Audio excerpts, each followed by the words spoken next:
Aujourd'hui même, le ministre Geneviève Barrette annonce la création d'un centre intégré de services pour les violences sexuelles.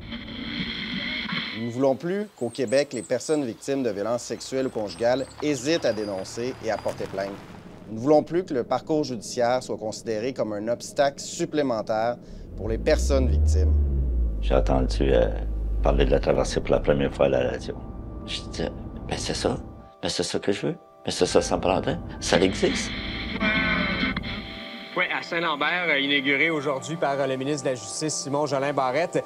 C'est vraiment pour simplifier le parcours des victimes qu'on a mis en place ce genre d'établissement, puis pour éviter que les personnes qui sont victimes aient à répéter leur histoire à plusieurs intervenants dans plusieurs lieux différents, ce qui souvent vient compliquer la démarche des victimes dans les soins, dans la reconstruction aussi. À ce moment-là, mais précipité sur le téléphone, j'ai appelé. J'ai pris tout mon courage à appeler. J'étais énervé, j'étais nerveux, j'étais peiné, mais je devais le faire pour rencontrer des gens avec lesquels que je pourrais nommer tout ce qui m'envahit, tout ce qui me détruit. Il y a plein de trucs que je gardais pour moi, puis c'était lourd à porter. Il y a plusieurs années, j'avais fait des tentatives dans d'autres organismes qui ne rejoignaient pas mes besoins.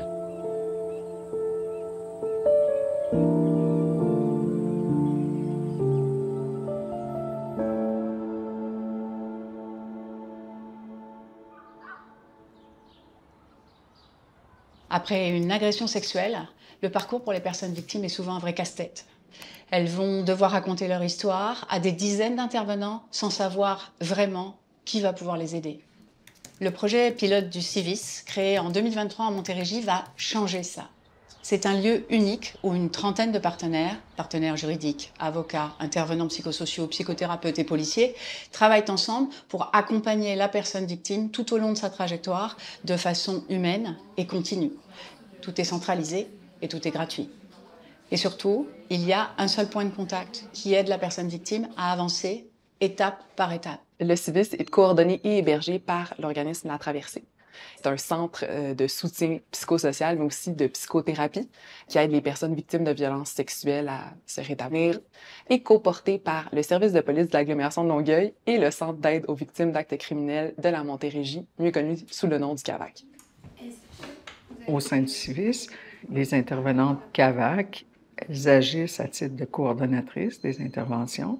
Donc, c'est elles qui reçoivent les personnes victimes. Elles sont essentiellement là pour orienter les personnes victimes vers les bons services.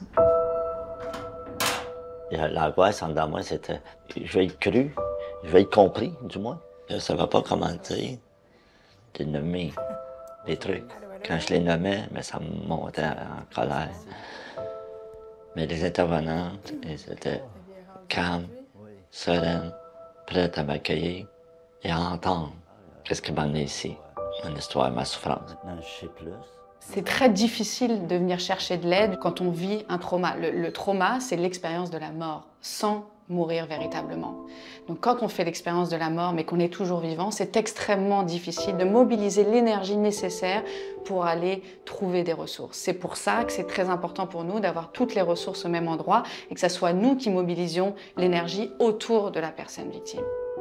Ce qui est intéressant, au sein du projet de CIVIS, c'est que nous sommes les seuls à accompagner les personnes de tout genre et de tous âges. Et par ailleurs, l'intégration des services repose sur la santé mentale.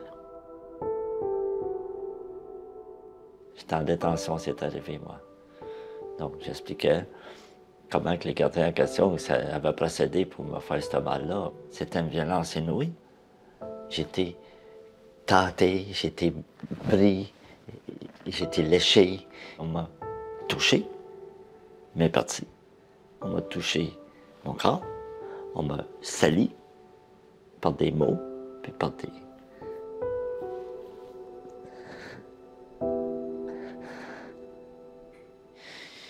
Ils m'ont rassuré et ils m'ont dit, c'est une agression sexuelle. C'est un beau cadeau. Quand vous avez entendu cette validation de la part des intervenantes de la traversée, comment vous vous êtes senti? Ah! Je me sentis humain, humain parmi les humains.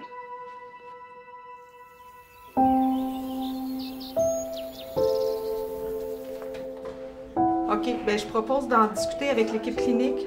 De cette façon-là, on va voir de quelle façon on pourrait essayer de réduire les délais d'attente au maximum. Je comprends que la première étape pour entrer dans les services du projet Civis, c'est de venir nous rencontrer dans une rencontre d'évaluation des impacts et des besoins. Donc, c'est une rencontre à laquelle je participe et qui va me permettre d'explorer avec la personne victime l'ensemble de sa situation, les démarches qu'elle a déjà entreprises, ce qu'elle souhaiterait entreprendre également, les difficultés qu'elle vit encore aujourd'hui, des événements qui ont eu lieu, les besoins qu'elle peut avoir.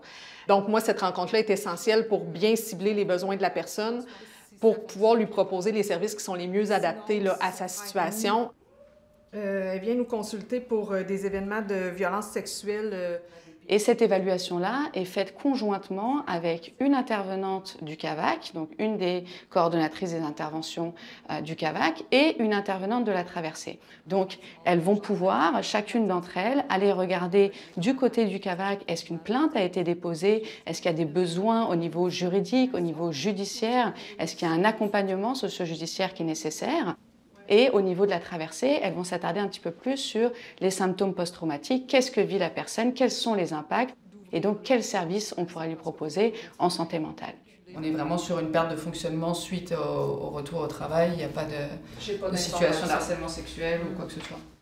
Puis si ces services ne se trouvent pas à l'intérieur du projet Civis, là c'est le rôle des coordonnatrices des interventions du CAVAC qui agissent comme une boussole, voire comme une pieuvre, c'est-à-dire qu'elles vont contacter les services et c'est elles qui vont faire des références personnalisées pour s'assurer justement que les personnes aient accès aux services dont elles ont besoin et que ça soit plus à elles d'aller se battre dans des démarches administratives et de frapper à toutes les portes par elles-mêmes. Ça fait du sens, Annie, tu pourras la contacter pour les démarches à l'IVAC? Oui. Parfait. En passant dans une de mes marches, j'ai vu sur une maison la traversée, puis agression sexuelle, je suis rentrée. Puis la madame, j'ai juste compté, moi j'ai eu ça avec... Ça, je n'aime pas ça trop en parler, mais en fait, je vais juste dire le plus gros, là. J'avais environ 3 ans. Il y avait un grand-oncle, l'oncle de mes parents, qui nous gardait. On jouait aux cartes, et puis j'étais assise sur lui, puis à un moment donné, j'ai réalisé qu'il avait ses mains dans ma culotte. Et puis là, je reste surprise, je me suis sauvée, ça a été, oh, je pense, là, puis tu sais, c'est pas drôle. Des fois, je me réveillais la nuit, puis il était au bord de mon lit, puis c'était la même chose qui arrivait. Il y avait encore les mains en dessous des couvertes. Je me réveillais, puis là, je me sauvais, hein, je me rappelle. Je sautais par-dessus mes sœurs, puis je m'en allais. J'ai jamais dit ça vraiment à mes parents. C'était pas approprié d'en parler. On m'aurait pas cru, je croyais. Et puis, je vais vivre avec ça. Je vais vivre, je vais me marier, je vais avoir des enfants. Tu vas voir, je vais être correct. Puis ça va pas me guérir, mais ça va être correct. Ça n'a pas été correct.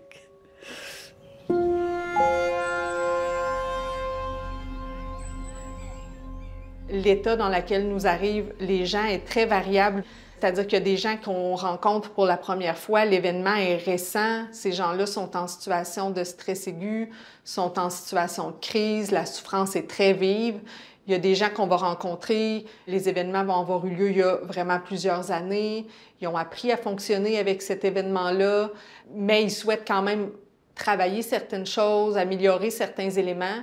Puis, il y a des gens pour qui les événements ont eu lieu il y a plusieurs années, mais que pour une raison ou pour une autre, il y a une réactivation là, des difficultés ou des manifestations traumatiques. Donc, on a des gens qui nous arrivent généralement avec beaucoup de souffrance. L'état de crise va être variable. L'intensité de la crise va être variable aussi. L'année dernière, on a eu 26% d'augmentation des demandes d'aide. Cette année, 40%. On accueille 80% de femmes et 20% d'hommes, certaines années des personnes non binaires. De manière générale, entre 60 et 65% d'adultes, 30-35% d'enfants. Et on voit évidemment une grosse augmentation du nombre de demandes masculines parce que les hommes ont tellement peu de services où que ce soit, qu'ils viennent en chercher ici. Je dirais qu'ici, on dispense en moyenne quelques 3000 consultations de psychothérapie et de soutien psychosociaux à l'année.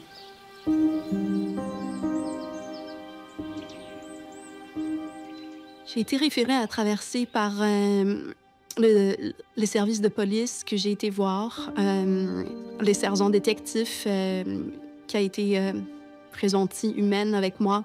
Elle a vu que j'avais vraiment besoin d'aide, que c'était très difficile.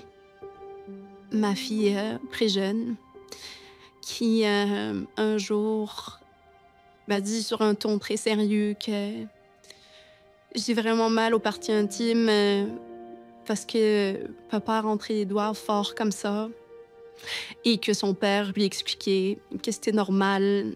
Exemple, que les doigts restent coincés dans les parties intimes, mais que la peau va repousser. Et que c'est normal qu'on saigne de là de temps en temps. D'entendre son enfant dire des choses comme ça, c'est assez troublant et bouleversant et renversant. Mais alors, toute l'expérience du système, personnellement, ça m'a mise à terre. Donc, une des premières chose qu'il a traversé assez pour moi immédiatement, avant même d'avoir eu des services d'accompagnement psychosocial, ça a été de rencontrer une avocate de Rebâtir. Rebâtir, c'est un bureau d'avocats multidisciplinaire qui offre 4 heures de service de consultation juridique à toute personne victime de violences conjugales ou de violences sexuelles. On conseille les personnes victimes dans tous les domaines de droit, que ce soit droit de la famille, droit criminel, jeunesse, IVAC, logement, immigration. Et c'est un service gratuit. Ils n'ont pas besoin d'avoir porté plainte aux criminels. Ils ont juste à nous nommer qu'ils ont été victimes. Et à ce moment-là, nous allons pouvoir leur donner des consultations juridiques. Ce qui est important de savoir, c'est que ces consultations-là ne sont pas seulement de l'information juridique. Nous allons écouter la victime, ses faits, sa situation à elle, et en fonction de ses demandes, nous allons l'accompagner juridiquement pour qu'elle puisse mieux cheminer dans le processus judiciaire. Avec le Centre La Traversée, le rendez-vous se fait en présence d'une intervenante de La Traversée, de la personne victime et évidemment de l'avocat chez Rebâtir. Donc ça, c'est grandement facilitant pour les personnes victimes parce qu'il n'y a pas de bris de service. Donc, le lien de confiance est déjà établi. Donc, après ça, c'est plus facile d'intervenir. Je pourrais, demain matin, en fait, là. OK. Quand la personne qui a peut-être commis ces gestes-là est le père, tant qu'il y a une autorité parentale, qu'il y a des droits sur cet enfant et que cette personne-là, qui est censée être bienveillant et vouloir le bien de cet enfant-là, s'oppose à ce que moi, je pense qui est important, à ce que la mère pense qui est important pour l'enfant.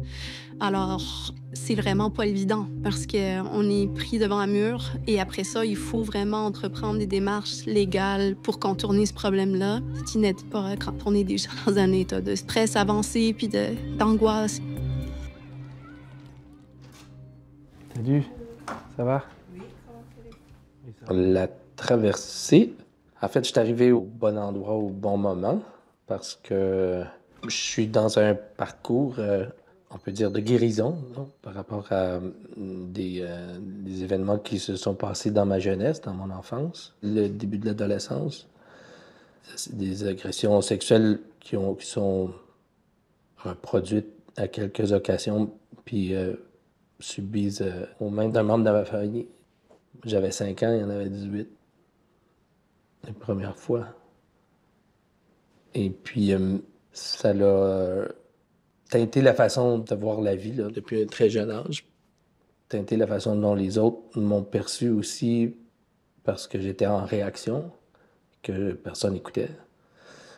Mais j'ai quand même trouvé plein de belles stratégies pour avancer puis faire en sorte que ça paraît pas. Et c'est très difficile d'en parler parce que c'est comme si on nous avait volé une partie de notre être. Un moment donné, j'ai eu l'élan d'aller porter plainte pour ce qui m'était arrivé. Et c'est difficile de se retrouver dans le labyrinthe d'institutions, d'intervenants, etc. Et c'est souffrant beaucoup de raconter l'histoire. Ça l'a quand même très bien tombé parce que j'ai porté ma plainte à peu près au moment où le projet Civis démarrait. C'est comme s'il y avait plein de portes qui s'étaient ouvertes par rapport à l'aide que je pouvais recevoir pour passer à travers ces moments-là. Ça va, toi? Oui, ça va. Au niveau du service de police, du SPAL, on s'occupe du volet socio-judiciaire. Dans le fond, tout ce qui est déclaration, enquête criminelle, accusation au niveau des personnes suspectes ou accusées. La personne, des fois, elle peut hésiter à venir dénoncer un crime au poste de police. Des fois, ça peut être quand même intimidant pour les victimes. Fait qu'en ayant un endroit comme le centre intégré, on a 2 enquêteurs à temps plein qui sont sur place, sur le site, puis les enquêteurs sont spécialisés en la matière. Fait que dans le fond, ils ont les formations. On se concentre vraiment sur le rétablissement de la victime en premier, puis suite à ça, si elle veut continuer sa plainte ou poursuivre les accusations, bien, on va accompagner cette victime-là jusqu'à la fin. Fait que ça l'amène un plus lors de l'enquête. Elle vit beaucoup d'anxiété. J'ai parlé au téléphone, puis elle préfère que ce soit une femme qui fasse l'entrevue vidéo ce matin. Notre façon d'opérer ici, ce que j'aime particulièrement, c'est qu'on va prendre un rendez-vous. La plainte va être faite dans un endroit neutre, qui est la traversée. On a un salon en bas, on va les familiariser avec le lieu. Je vais leur montrer la salle. Versus un poste de police, on arrive, salle d'attente, le stress, l'anxiété reliée à ça. Je pense qu'on est assez accessible. Quand je regarde moi puis mon partenaire de travail, c'est là, j'ai un beau petit veston, mais c'est pas rare qu'on a un petit chandail avec du lainage, qu'on a plus coloré, des choses comme ça, pour que justement, si on a à intervenir avec des enfants, qu'on soit peut-être, qu'on ait l'air peut-être moins formel. Moins en autorité par rapport aux gens. Lors d'une entrevue, les enquêteurs ne gardent pas leur arme à feu. C'est vraiment important pour nous. On ne voudrait pas que les gens se sentent dans un climat de tension. Vraiment, tout est mis en place pour que les victimes puissent prendre le temps d'exprimer leurs inquiétudes, se sentir écoutées. C'est aussi nono que, pour moi, là, de choisir la distance à laquelle je vais m'asseoir avec la personne, de lui permettre de reprendre le pouvoir un petit peu. La seule personne qui va écouter ce qu'on se dit aujourd'hui, c'est Sébastien, qui est ton enquêteur au dossier. Puis on m'a donc demandé de faire un témoignage vidéo. Puis j'aurais pu faire ça au poste de police, mais on m'a proposé de le faire encadré avec la traversée, le Civis. J'étais appuyé, là, ayant un accompagnement d'une ressource spécialisée, puis dans un lieu qui est sécuritaire, un lieu où tu te sens pas agressé. Tu sens pas que c'est toi l'accusé. J'ai été comme vraiment pris en charge, en fait. Quand tu vas te sentir prêt, tu commences. Sachant que le processus judiciaire est quand même un processus qui est exigeant, puis qui peut être difficile pour les personnes victimes, on déploie quand même beaucoup d'efforts dans la préparation et l'accompagnement des personnes qui choisissent de s'impliquer dans ce processus-là, que ce soit justement dans la réflexion pour s'assurer que la dénonciation criminelle est l'option qui répond le mieux à leurs besoins, que ce soit en leur fournissant de l'information juridique pour bien les préparer aussi, autant à l'entrevue vidéo qu'à tout ce qui va suivre. Il y a des intervenantes qui se déplacent à la cour pour être présents avec les personnes victimes lors des audiences. On peut offrir des rencontres de préparation au témoignage aussi, parce que c'est une étape qui est extrêmement stressante. Donc, tous ces services-là, évidemment, on les met au service de la clientèle pour s'assurer que le processus judiciaire, quand c'est l'option qui est choisie, se passe dans les meilleures conditions possibles. On peut partir ça, on va aller regarder si tu te souviens de plus de détails dans ta journée à des petits moments précis. C'était important qu'on y arrive à cette étape-là, puis qu'on est arrivé à cette étape-là.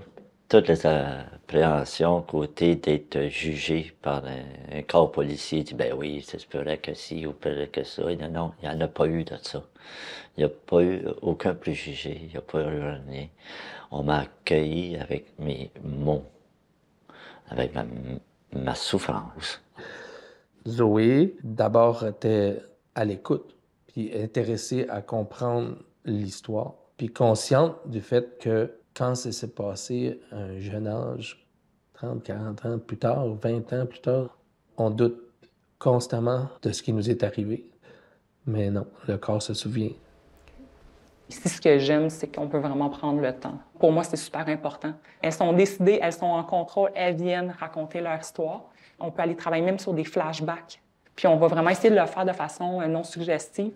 Il y a beaucoup là, de nouvelles approches basées sur le trauma, moins axées sur la performance, pour qu'on puisse un peu se défaire des mythes, de dire, bien, si j'ai besoin de demander à ma victime, parle-moi plus de ce que tu portais, parce que ça va être important, parce que peut-être que je vais avoir à valider si j'ai encore des éléments de ce qu'elle portait que je peux aller chercher là, dans un bac de lavage où j'aurais peut-être de l'ADN de mon suspect, et ou parce que j'ai besoin qu'elle me décrive comment l'autre personne était habillée puis comment elle était habillée. Mais je veux pas que cette personne-là elle pense que c'est parce que je vais juger la façon dont elle était habillée puis que ça a un lien sur le fait qu'elle s'est fait agresser ou pas. Fait que c'est juste d'être conscient de ces choses-là. Ils m'ont donné des trucs aussi comme des balles de stress, un tuto, un coussin. Puis les petits trucs de stress, ça n'avait pas été suffisant. Il y a une chance qu'elle n'avait un gros, parce qu'à un moment donné, j'ai explosé. Puis j'ai pu être en colère, j'ai pu avoir de la peine, puis ça n'a pas déstabilisé les intervenants. Ça aurait pu être chaotique en tabarouette, ça aurait pu être dévastateur. On est vraiment équipés, les enquêteurs, à tout sortir ce qu'il y a de la boîte puis le décortiquer. On est des chirurgiens de ce qui se passe dans la boîte. On va demander des micro-détails sur des choses tellement pas évidentes à nommer qu'on ne veut plus jamais se souvenir que vraiment, je conseillerais à personne d'aller raconter, sauf si c'est vraiment pour une démarche judiciaire. Nous, on va aller brasser ça. Mais là, après, moi, je ne suis pas équipée pour tout remettre dans la boîte, refermer ça. Là. Je vois des gens sortir, puis ils ont l'air, là, ils ont des yeux là, de biche. Ils sont comme égarés.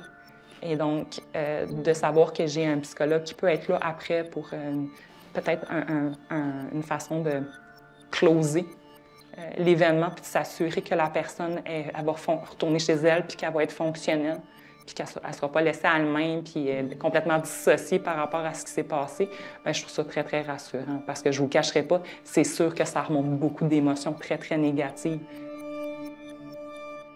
C'était long. On avait figuré, eux avaient figuré 3 heures, 4 heures, puis ça a duré 5 heures.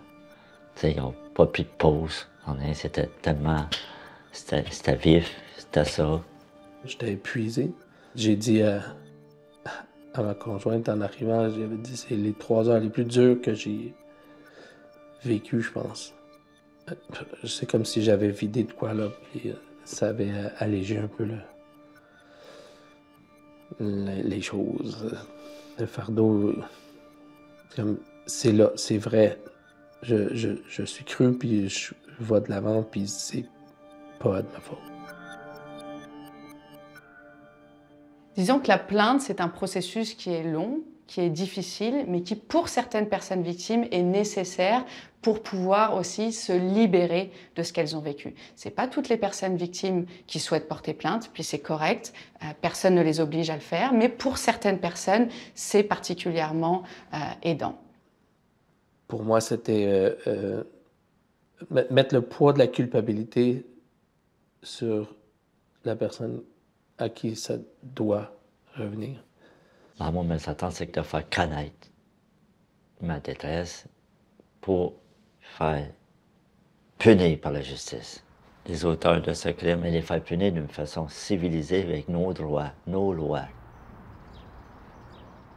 Au moment du lancement du projet de Civis, Simon Jolin Barrette, ministre de la Justice, a dit « Il y a seulement 5% des personnes victimes de violences sexuelles qui dénoncent les agressions et les infractions à caractère sexuel. » Un des enjeux, c'était le fait que les personnes victimes n'avaient pas confiance dans le système de justice, mais notre devoir comme État, c'est de supporter les personnes victimes.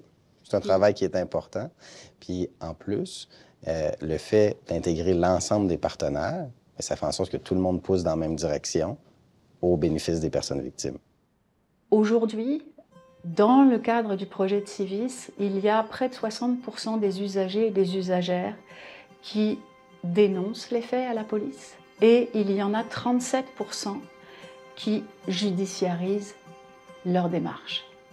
C'est l'effet conjugué de toute cette expertise, c'est l'effet conjugué de toute cette mobilisation, mais c'est aussi l'effet de ce que nous apportons à la personne dans sa reconstruction personnelle. C'est sa solidité à elle qui lui permet de se dire « j'y vais, je me sens assez forte pour y aller.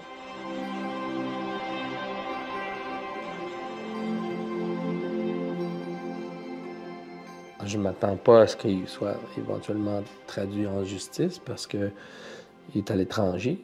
C'est pas évident d'aller chercher au loin, mais pour moi, c'est comme un marqueur de « OK, je vais commencer à guérir ». Tranquillement aller de la survie à vivre. Aviez-vous fait des démarches pour porter plainte? Non, jamais. J'y ai pensé un peu, mais j'ai dit à mon âge, ça n'a pas de bon sens.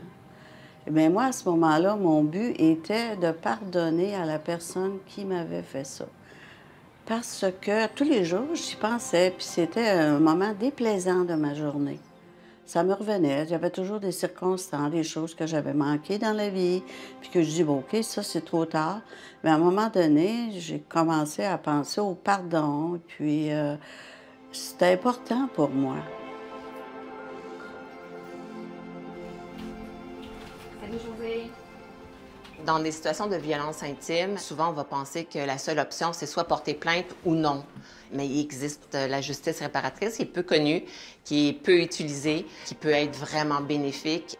Elles n'ont pas besoin de choisir, en fait, entre le processus judiciaire ou la justice réparatrice. Il y a certaines personnes qui vont faire les deux parce que ça répond à des besoins complètement différents. C'est une approche qui est centrée sur la réparation des torts et le dialogue. Oui, bonjour, c'est Micheline d'Équijustice. Lorsque le civisme réfère des personnes, il les prépare à nous contacter ou ils peuvent les accompagner pour nous contacter. Une fois qu'il y a une demande pour de la médiation spécialisée, bien, on va rencontrer la personne. Là, dans ce cadre-ci, évidemment, c'est des personnes victimes, mais des fois, ça pourrait être des auteurs aussi. Donc, on fait le lien avec la personne, on l'accepte dans sa globalité, qui elle est, autant la personne victime que l'auteur des gestes. Donc, c'est un processus à moyen long terme, c'est pas quelque chose qu'on fait rapidement, et on va au rythme du plus lent. Ce n'est pas de la thérapie, mais le processus peut être thérapeutique. Donc, la justice réparatrice, c'est une façon d'être entendu, d'avoir un espace de dialogue qui t'appartient, de reprendre pouvoir sur ta situation. On va dire les vrais mots, j'ai été abusée sexuellement alors que j'étais toute petite, sur quand même une longue période, plusieurs années, par un proche de la famille. En fait, c'était le mari de ma gardienne. Je sais même pas, en fait, quel âge j'avais quand ça a commencé. Je sais pas non plus l'ampleur des gestes, bien honnêtement, mais l'empreinte était là. Donc, ces événements-là répétés ont amené, évidemment, des conséquences dans ma vie. C'est quelque chose dont on s'aperçoit pas vraiment quand tu es enfant. Comme j'étais dans un environnement aussi plutôt isolé, je dirais, on se retrouve tout seul avec tout ça. Puis c'est plus tard où j'ai vu que ce qui m'était arrivé, c'était pas normal, puis que le malaise que je ressentais à l'intérieur de mon corps était probablement dû à ça aussi. Fait que j'ai vécu une adolescence assez troublée. Fait que j'étais à la recherche de sensations parce que je sentais plus rien à l'intérieur de moi. Que la personne souhaite porter plainte ou pas, que la personne veuille judiciariser ses démarches ou pas, les soins de santé mentale sont toujours accessibles, toujours disponibles et indépendamment de toutes les autres démarches, la première chose, c'est d'aller chercher de l'aide pour sa santé mentale.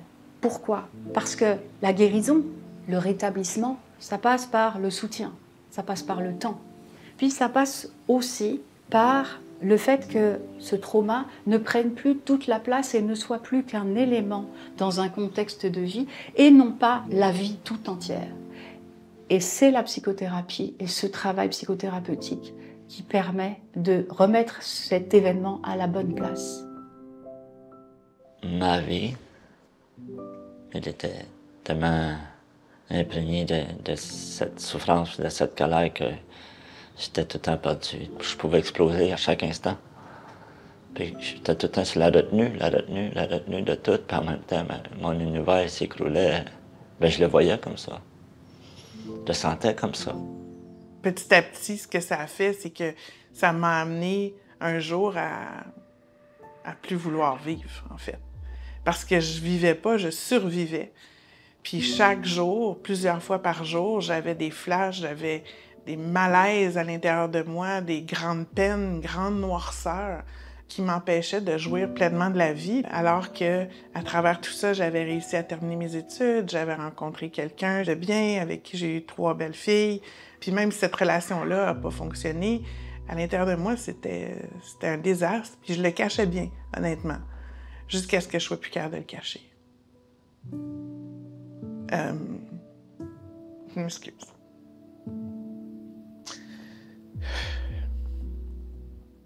Quand j'ai plus été capable de le cacher, j'ai pensé à mes filles, que j'adore.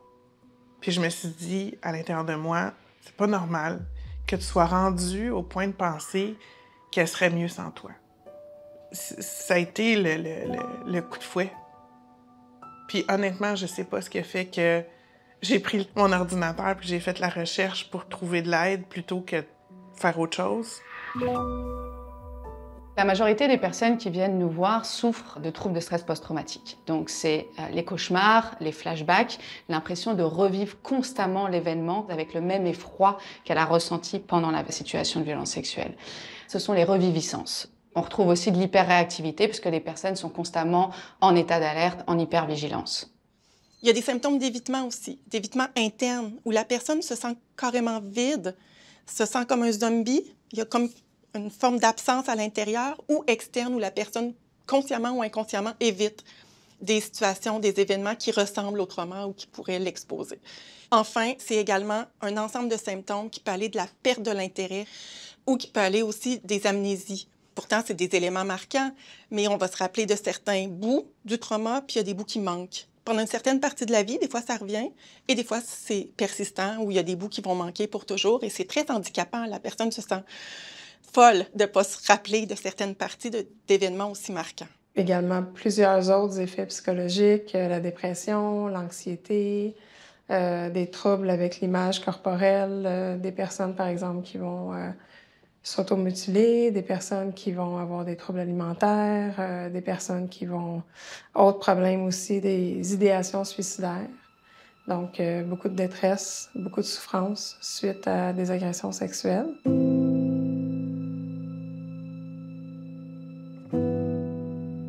Il y a tout aussi le sentiment de honte, donc tu caches ce que t'es. Parce que ce que t'es, ben c'est pas aimable. Donc, tu essaies de jouer un personnage, puis un personnage que tu penses que l'autre va aimer. Donc, c'est jamais toi-même. Moi, j'ai grandi avec le sentiment que c'était de ma faute, que j'avais moi-même provoqué ça. La honte et la culpabilité, il faut vraiment différencier les deux. La culpabilité, c'est la remise en question de certains comportements qu'on a pu poser ou ne pas poser. J'aurais dû dire non, j'aurais dû me débattre, j'aurais dû agir autrement. Là où la honte est beaucoup plus profonde parce que c'est la remise en question de sa valeur personnelle. Quand on ressent de la honte, on a envie de s'isoler. Puis c'est pour ça que beaucoup de personnes victimes de violences sexuelles ne vont pas forcément aller chercher des services, ne vont pas forcément dévoiler parce qu'il y a cette honte inhérente à ce qui s'est passé. Et puis surtout, je pensais pas que j'en valais la peine. Hein? Tout ça s'enchaînait qui faisait que je fais rien. Tu sais, c'est un peu de mêler avec un sentiment. Je dois avoir quelque chose de pas correct, je suis affectueux, d'infériorité, je suis pas à la hauteur. Puis à un moment donné, tu te dis, ben, je suis née au monde comme ça, c'est tout. J'étais convaincu que c'est tout ce que je méritais. À chaque fois que je me ramassais dans des périodes de crise, où je ne fit pas avec la société, le travail c'est difficile, une relation de couple qui est en train de foirer, puis plein d'autres choses qui se cumulent, à un moment donné, je vois juste l'abîme noir et la face de mon agresseur. C'est quelque chose qui est récurrent, qui est un peu constant. Puis c'est pas facile de le faire taire, t'sais, parce que c'est puissant comme message ce qu'on a reçu, surtout à un jeune âge. T'sais. Quand une personne a été exposée à de la violence, à du trauma de façon répétée et prolongée à un stade précoce de son développement, donc dans l'enfance, et généralement par une figure d'attachement. À ce moment-là, on va parler davantage de trauma complexe. Puis la particularité de ces traumas-là, c'est que l'ensemble de la trajectoire développementale de la personne va être teintée de ce trauma. Ce qu'il faut comprendre, c'est qu'on s'attend à ce qu'un enfant soit orienté vers le jeu, vers l'exploration du monde qui l'entoure. Mais quand la réponse au stress est constamment activée, quand il est constamment dans des situations traumatiques, eh bien son cerveau il va être constamment concentré sur sa survie. Donc le corps va s'épuiser à être dans la survie et ça va amener par la suite beaucoup de difficultés. C'est-à-dire que ça va venir teinter, altérer le développement de son identité, de ses capacités relationnelles et de ses capacités de régulation émotionnelle. On a des problèmes de consommation, on a des problèmes d'estime de soi, on a des problèmes de comportement, on a des problèmes de colère, on a des problèmes externalisés, on a des problèmes de rupture, de relations qui viennent. Fait que c'est ça qu'on va avoir plutôt que d'avoir le plein potentiel de la personne. Ça vient empoisonner les différentes sphères de leur fonctionnement. On s'imagine pas que tout ce vécu-là et les stratégies d'adaptation aussi prennent énormément d'énergie. Je vais avoir 55 ans, puis j'ai passé une vie à me forcer. C'est que ça paraît pas qu'on force, ça paraît pas qu'on rush, parce qu'on a appris à cacher, pas être vulnérable, mais on rush. Puis une vie à rusher, ça fatigue. Par contre, dans notre corps, ça paraît. Il y a des vraies conséquences physiques. Il y a des hypertensions partout sur le corps. Je me réveille souvent comme si j'avais couru un marathon. Je craquais pour rien, je comprends même pas. Parce que j'avais normalisé les effets physiques de l'anxiété chronique, là, et même parfois débilitante, là, durant des années. On peut s'habituer un peu plus à vivre avec ça, mais ça s'en va pas. Les personnes que nous accompagnons, nos usagers et usagères, 25% d'entre elles vivent avec des revenus de substitution. Ça veut dire que concrètement, les conséquences, les séquelles de la violence sexuelle ont engendré des difficultés telles qu'elles ne sont plus aptes à avoir une vie professionnelle, ou en tout cas qu'elles ont de grandes difficultés à retrouver une vie professionnelle. J'avais récemment un échange avec une personne qui recherche un emploi et qui vraiment souhaite retrouver un emploi. C'est pour eux un retour aussi à l'autonomie et à la guérison.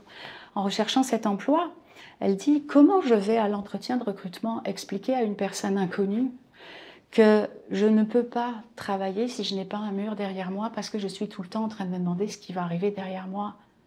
Ou comment je peux expliquer à cet employeur que je ne peux pas rentrer chez moi quand il fait nuit parce que j'ai peur maintenant de sortir le soir et que en hiver, je vais devoir quitter le bureau à 15 heures. Dans tous les cas de figure, ce sont des gens qui ont des difficultés à évoluer dans le système. Donc forcément, à un moment, ça a un impact. Ça a un impact sur elles, leurs propres finances, puis ça a un impact aussi sur la société. Donc, on a un partenariat avec les Carrefour Emploi Jeunesse de la Montérégie, puis le regroupement des centres en emploi, qui nous permet de sensibiliser ces acteurs-là au fait que devant eux, des personnes qui sont en rupture d'emploi, qui ne sont plus en lien avec le marché du travail, sont peut-être des personnes victimes de violences sexuelles. C'est pas que j'ai pas de talent, j'ai un bac, j'ai de l'expérience. Juste avant de péter, je gérais des projets assez intéressants, j'étais capable de gérer le stress. J'ai de la misère avec l'autorité. L'autorité arbitraire, c'est quelque chose qui vient me chercher au plus profond parce que ça me rappelle le fait que je ne pouvais rien faire pendant les agressions. Moi, je travaillais autonome, j'avais une entreprise à mon nom. J'ai pas été capable de donner suite à aucun contrat. J'étais porté à voir mes agresseurs dans le visage de d'autres hommes. Je faisais pas confiance.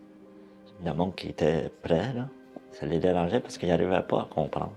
Puis justement, ma blonde de l'époque, ça a été tellement désastreux, tout cela, qu'on a dû mettre fin à notre relation.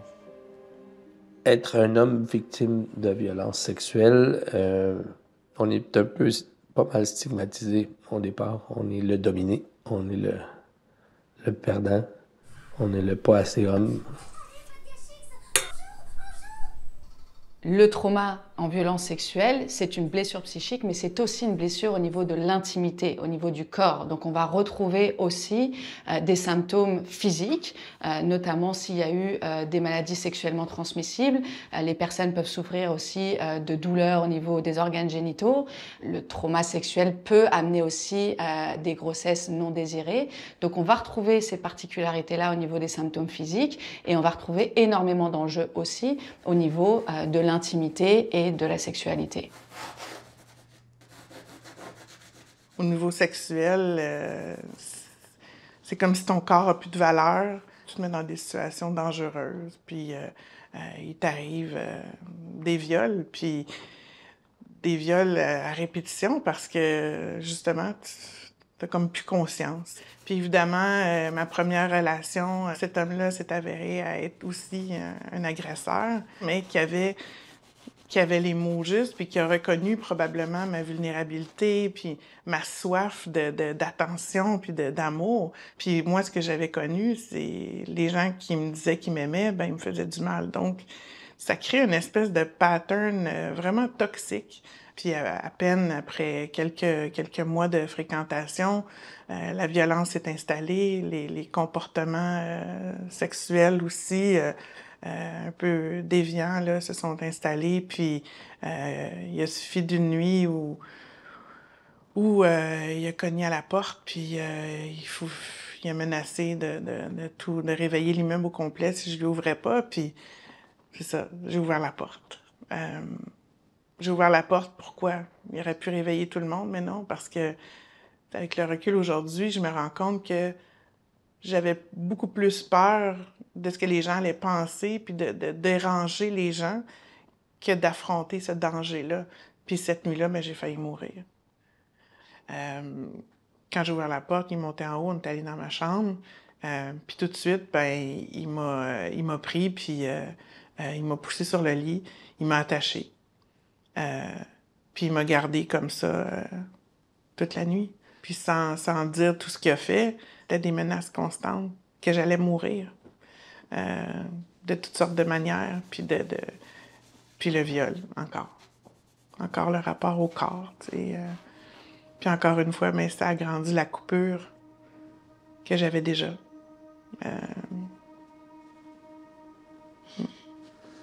Il n'est pas tout à fait guéri, celui-là.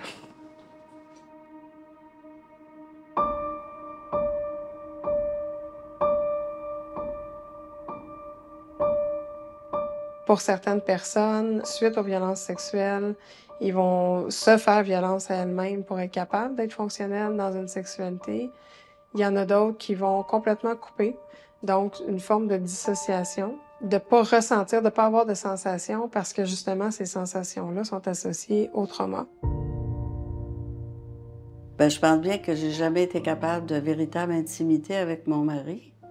J'ai eu 3 enfants, mais tu sais, je veux dire, c'est cacher nos émotions, hein, de pas en parler, de les refouler. Je partageais aucun sentiment d'amour, même de la tendresse. C'était difficile. Un jour, il va me laisser, puis il m'a laissé. C'est sûr.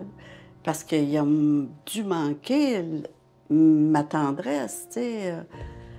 Je n'étais pas capable. Parce que j'ai jamais cru quelqu'un qui m'a dit qu'il m'aimait. Voyons donc. Et vous lui en aviez jamais parlé? Non. Je ne sais pas. J'ai même pas dit. Je ne sais pas encore. Donc, vous avez porté ce fardeau, même avec votre mari, et vous êtes resté combien de temps avec lui? 8 ans. J'ai jamais vécu avec quelqu'un d'autre, jamais. Jamais eu d'autres boyfriends après.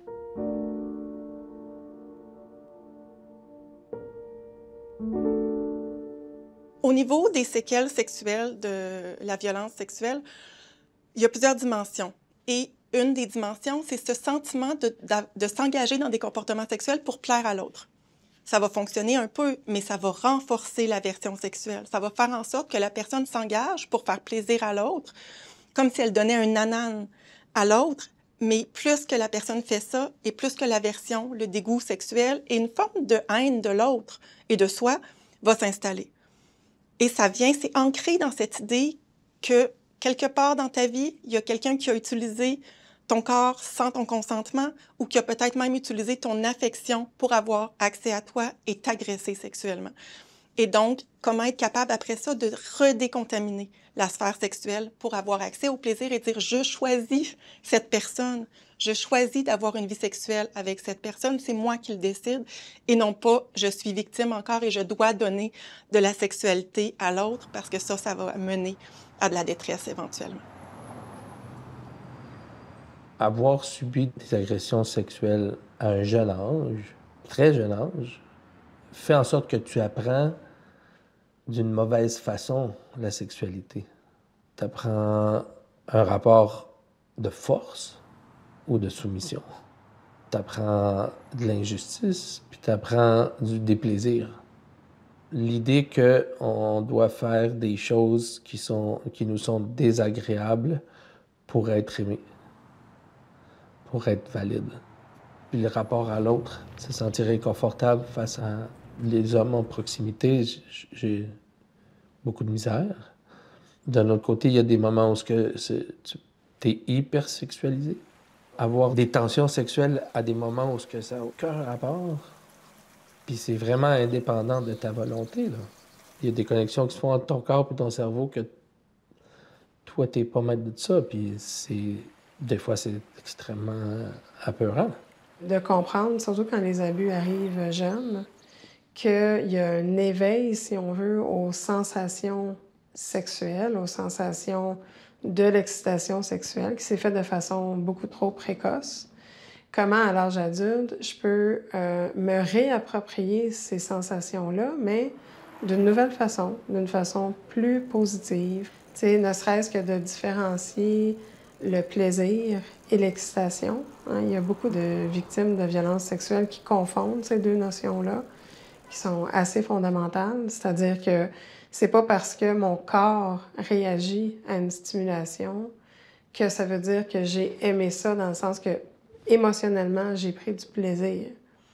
Je peux être complètement dans le déplaisir, être très, très, très mal émotionnellement et mon corps réagit quand même. Ce qu'il faut bien comprendre, c'est que quand, dans une situation d'agression sexuelle, s'il y a stimulation d'un organe génital, ça amène une réponse physiologique réflexe du corps. C'est-à-dire pour la femme, une lubrification, pour l'homme, l'érection. Pour les deux, ça peut aller jusqu'à l'orgasme. Ça ne veut absolument pas dire que la personne est en train d'éprouver du plaisir, qu'elle a donné son consentement à ce qui est en train de se passer et que ce n'est pas une agression sexuelle.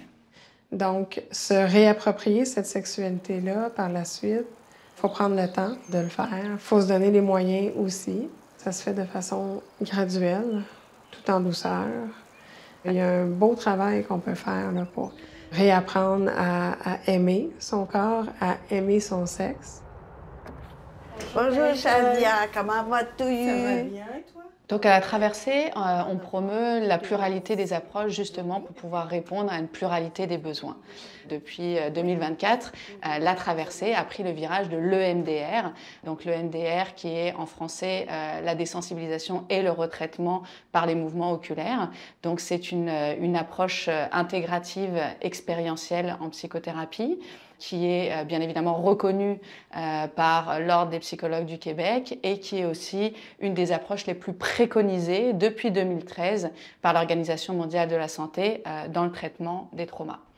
Donc cette approche a pour but le retraitement des souvenirs traumatiques pour que la personne puisse se libérer de leur impact émotionnel.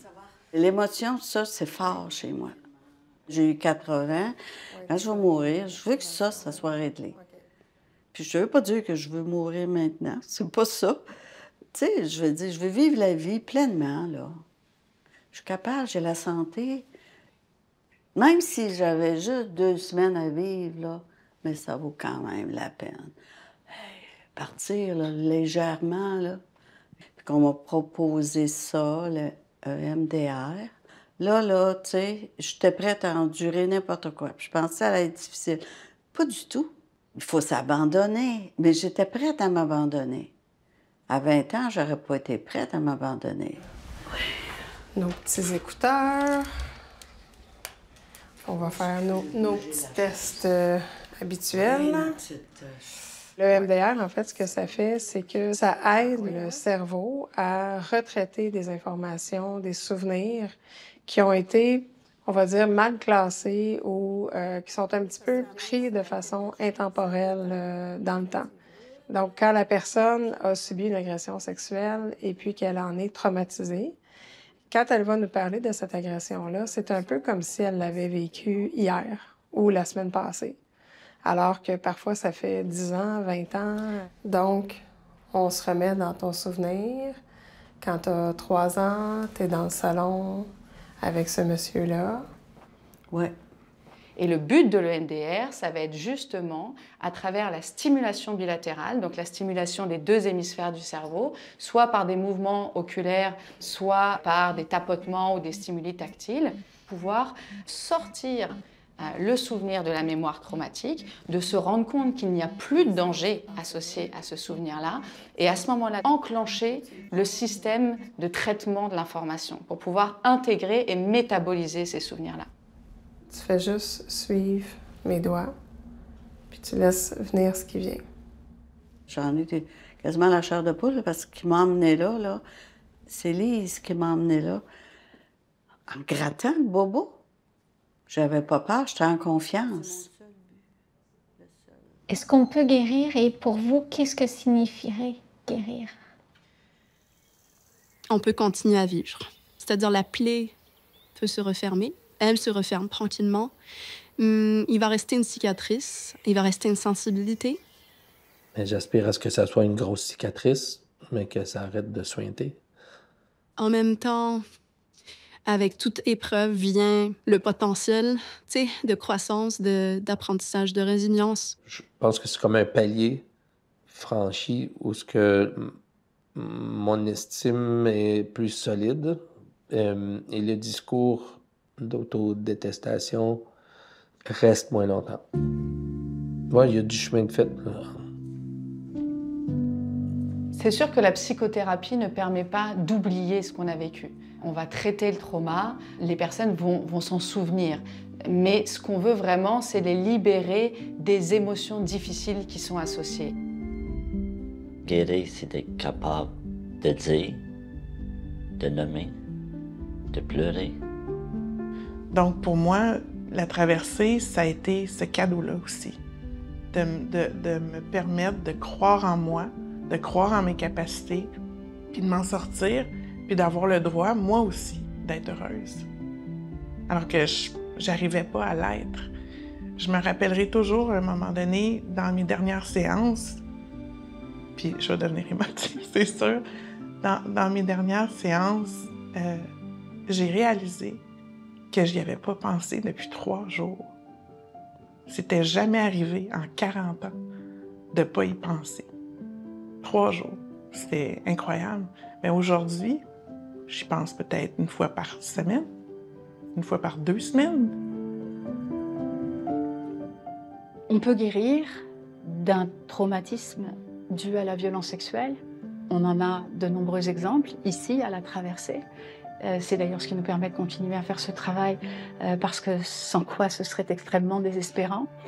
Ça prend tout un système validant autour de la personne, ça prend tout un entourage, ça prend un réseau de personnes qui se mobilisent et des soins de santé mentale pour ramener ce traumatisme, cet abus à une taille plus raisonnable dans la vie et qu'il devienne un élément contextuel de sa vie et plus le centre de sa vie. Je vous dirais que la vie reprend son cours. Je recommence à faire des choses que j'aime, à danser par exemple, ou à mieux prendre soin de moi, de me maquiller, de me faire les ongles. Ça peut paraître banal, mais je recommence aussi tranquillement à travailler. Pour les victimes, le fait de centraliser tous les services sous le même toit, cette personne-là va se sentir vraiment prise en main dans cette trajectoire de service. Ce qui reste à faire dans le projet de Civis, c'est de le partager. C'est que plus personne ne se trouve face à un mur quand elle a besoin d'accompagnement et de santé mentale en violence sexuelle et qu'elle puisse trouver de l'aide partout où elle sera. En l'occurrence, personne n'aura rien à rebâtir de zéro parce que tout ça peut être transmis comme un livre de recettes, absolument de façon naturelle et organique à tous ceux qui souhaitent le mettre en place. Est-ce qu'on peut guérir? Oui. Oui, ça me dérange plus qu'est-ce qu'il a fait.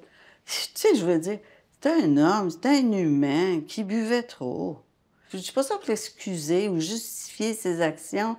C'est plus important. Ça n'a aucun impact sur moi, là. C'est un événement, là.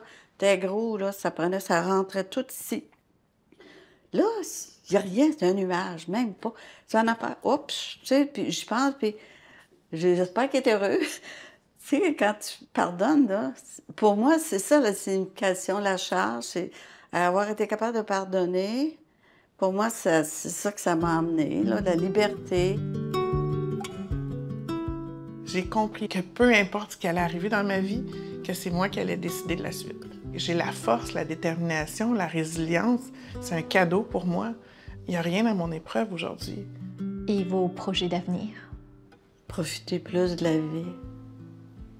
De ne pas être dans le demain, puis pas être dans le hier, être plus dans mon moment présent. J'essayais avant, mais je trébuchais souvent. Surtout le futur pour moi. Ouais, aller bien, c'est ça mon projet d'avenir. En ce moment, je suis dans un espace assez extraordinaire de ma vie qui me permet de réaliser les rêves que j'ai depuis que je suis toute petite. Je vieillis heureuse, tu sais. Mais j'aurais pas dit ça l'année passée, là. Ah, non, tu sais. En tout cas. Excuse. Moi, j'ai pas pleuré dans ma vie, hein. Moi, j'ai toujours dit ça. Bébé, j'ai pleuré, il paraît, puis après ça, j'ai appris ma leçon. J'ai jamais pleuré, c'est vrai. Et là, j'ai la larme pas mal plus facile. Mais c'est pas une larme triste. C'est juste une larme émotionnelle qui fait du bien des fois. Ça nettoie le cœur aussi. Bon petit lavage d'émotions. Je suis complète, puis c'est ça qui est le fun. Il fume plus, là, lui, là, il finit. Il a fini? Non, on l'a. Vous l'avez dit. Vous autres. Et vous autres. Oui. C'est vrai? Vous le demandez. Ah oui? Oh ben là, on peut arrêter, David. On peut couper. Tu vas te taper des mains, là.